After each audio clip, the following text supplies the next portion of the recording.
and a very rare visitor to the border city. I have travelled in these units in the suburbs of Glasgow, but don't recall ever seeing one here. This is travelling from Yoker Depot on the North Clydeside line to Wolverton, the longest continuously operating railway works in the world. The Class 334 entered passenger service in 2001 after a couple of years of teething problems, and saw the final removal of the famous blue trains, which had been in service since 1960. This is due to congestion. We apologise for this late running and the inconvenience this may cause you. Yeah, honestly, God, full cycles like it's ideal. But I mentioned that as well, like doing Platform 4 for the 12:05 Avanti West Coast service to London Euston via Birmingham New Street.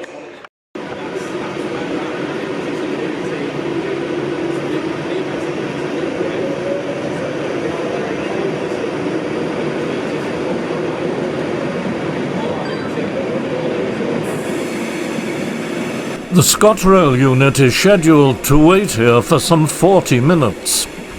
With a maximum speed of 90 miles per hour, it will have to be slotted in amongst the regular 125 miles per hour Pendolinos and Transpennine Express trains.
Service to Edinburgh is delayed by approximately 14 minutes.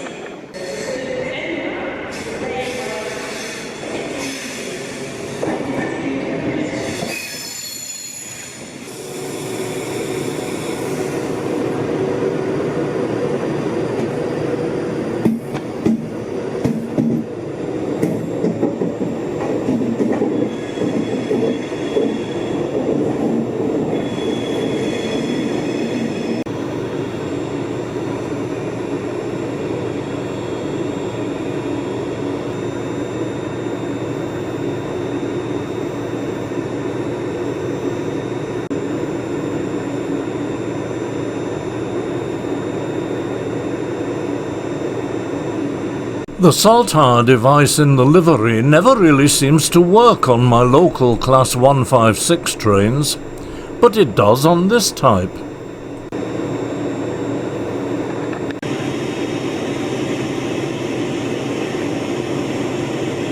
The driver has used the long wait to go and find himself some lunch.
At last a suitable slot appears, and the 334 sets off for Wolverton. In 1838, Wolverton, now swallowed up by the new city of Milton Keynes, was established as the site of the locomotive repair shop at the midpoint of the London and Birmingham Railway, then under construction. In 1846, the London and Birmingham became part of the London and North Western Railway, who subsequently decided that locomotives would be built and repaired at Crewe. From 1877, Wolverton has concentrated on carriages.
The empties from British Gypsum's plant at Kirby Thor, on their convoluted route to Teesport to collect their cargo of imported gypsum, supplementing the material mined locally.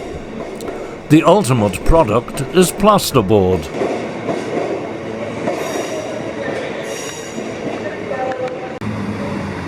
As the logs will be taking the Shetland-Carlisle line, they must be held here until the single-line bottleneck approach to the station is clear of all inbound and outbound traffic.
A striking contrast between the rust-pitted front section of the train and the beautiful new wagons at the rear.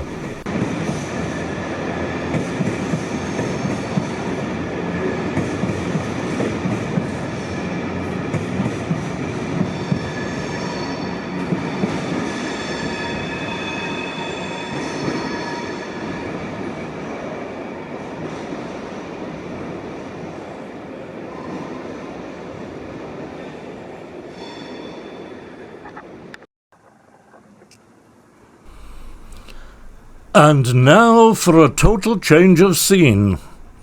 Blue Peter is hauling the Lakes Express on the first day of a 4-day excursion, not all by rail, and it's scheduled to stop at Appleby for watering. I get to Appleby with some hours to spare, and am surprised to find that the tanker lorry has done likewise.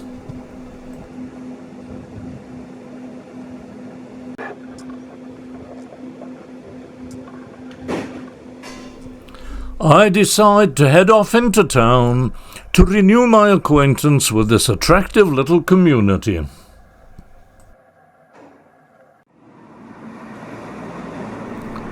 I noticed on my last visit that some of the cafes I've used in the past have closed their doors permanently. Other disappointments were in store.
I had intended to visit St. Anne's Hospital, the beautiful old almshouses at the upper end of Boroughgate, but found work going on there and the site closed to visitors.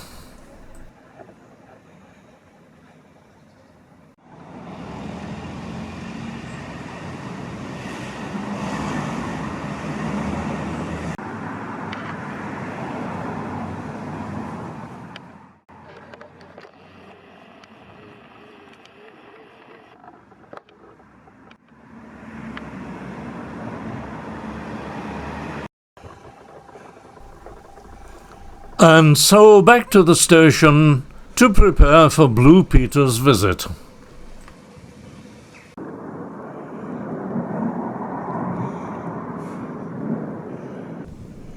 I didn't know there was a hazardous variety. What happened next, I simply cannot explain. I was doubly careful to set up the camera to capture both sound and video while I flew the drone. I'm prepared to swear on oath that I pressed the record button and double-checked to make sure the recording light was flashing. And yet, absolutely nothing is to be found on the SD card. So, a totally silent visit to Appleby. Perhaps I should have edited this in black and white, with a pianist playing frantically in the background. For much of the journey from Crewe, the train was running half an hour late, which would have caused all sorts of problems here, but managed to make up most of the lost time and arrived at Appleby only 6 minutes down.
The last time that I filmed a steam train stopping here for water, the station was crowded with passengers, alighting to view the engine and be photographed alongside it. Today, only LSL's crew members are to be seen, and of course the good citizens of Appleby who have turned up to see the spectacle. Are the operators concerned about their timekeeping? There is a Leeds to Carlisle service train following behind.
Had my camera been doing its job, there would have been some excellent close-up material of the arrival, the waiting time and the departure. I can only apologise for their absence. With the trees in maximum foliage, I can't safely get the drone close to the train.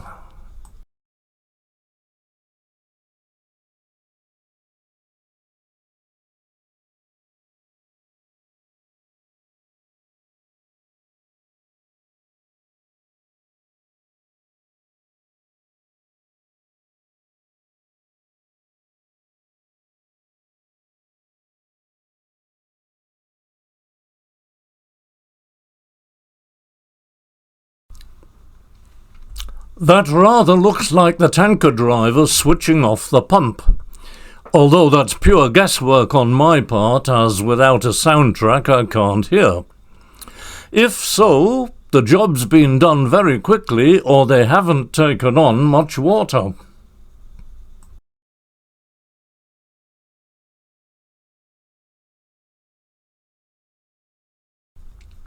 The road ahead beckons, and the train has been sitting here a long time now. Long enough for me to land the drone, renew the battery, and relaunch.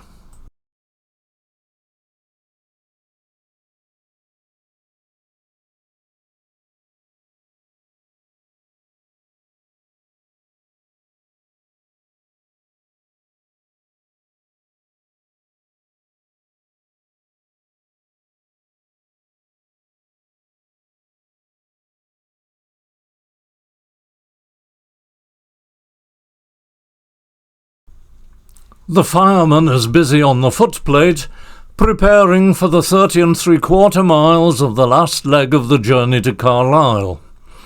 The train will continue from Carlisle to Oxenholme, but with diesel traction.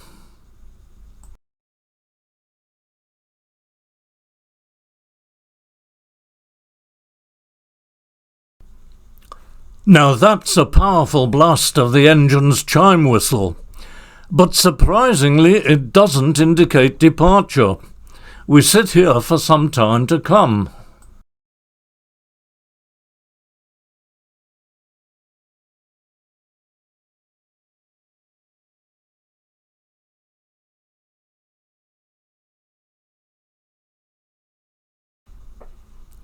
I'm not close enough to see exactly what's going on. At one point, I begin to wonder whether the crew are concerned about possible hotboxes. But I think they're simply removing the watering gear. There's still no hurry to get away.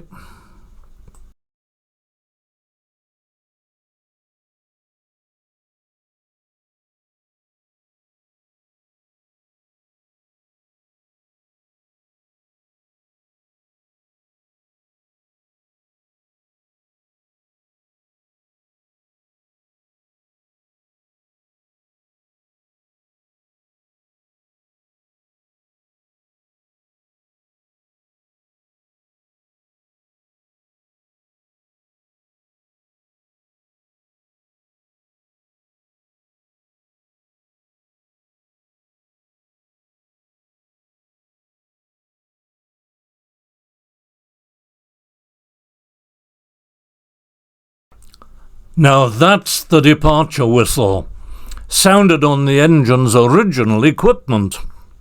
The chime whistle is a later addition. The LNER produced some magnificent locomotives, but all except the Gresslier 4s were cursed with rather feeble whistles.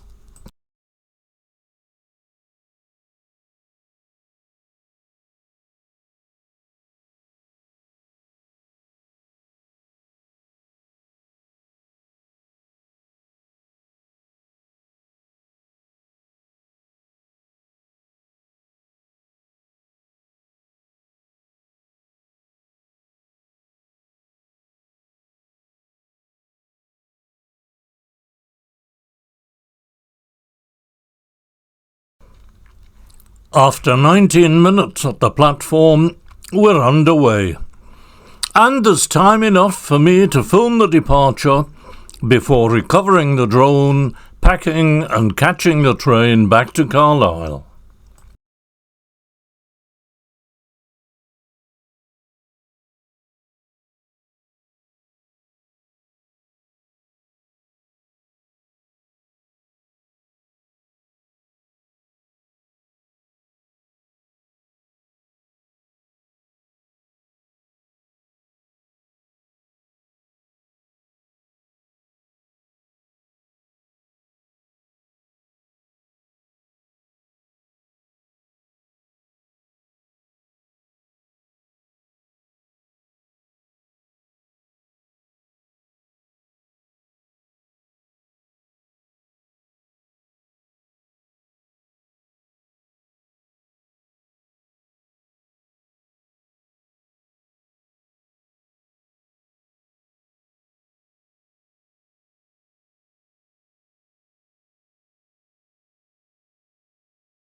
Across the A66 Transpennine Road from Penrith to Scotch Corner.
And who knows, with a bit of luck, I might catch Blue Peter again at Carlisle. Let's wait and see.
Today's journey will finish at Oxenholme.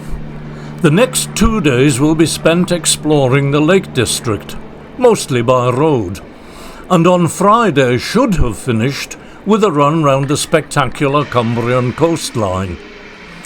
The closure of Corkickle Tunnel has knocked that plan on the head, so Friday's return trip to London will start at Barrow-in-Furness and show the passengers the scenic run around Morecambe Bay. One of the oddities of this particular programme is that it both started and will finish its journeys at London's Victoria Station.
Blue Peter is heading for Appleby Depot, where she will remain until Friday morning before running light engine to Barrow to haul the Lakeland Express to Chester.